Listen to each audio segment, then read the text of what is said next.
All right, guys, how's it going? Welcome back to Cotter.tv. All right, now in this video, I'm going to briefly touch on my main man, Rafa, as Tom Hicks would say, Rafa Benitez. For sure. The Rafathinaikos was the headline in Marca today, I think.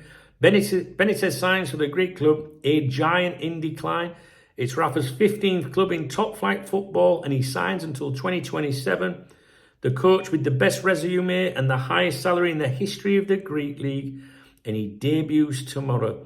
So basically, Panathinaikos officially announced yesterday the arrival of Rafa Benitez. It begins an exciting new era for the historic Athens club. Talks about Benitez's extensive career and obviously Liverpool.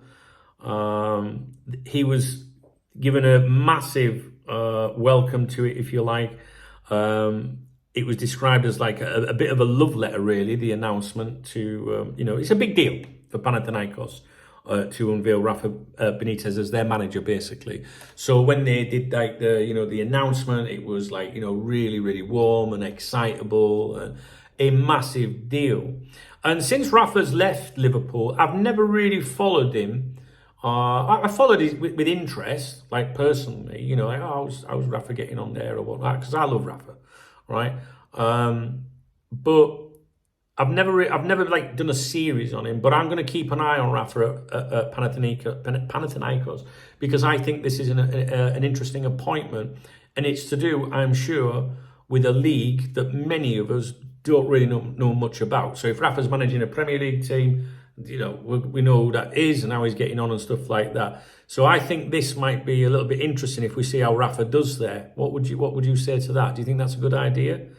And if so, should we come up with a title for the series? Or should we just call it Rafathinaikos? What do you reckon, guys? I like Rafa, I do. I've got a lot of time for him. I really like Rafa. See how it goes, eh? What do you reckon? Let me know. I'll leave it with you. I'll speak to you in a bit, guys. Have a great weekend. Cheers.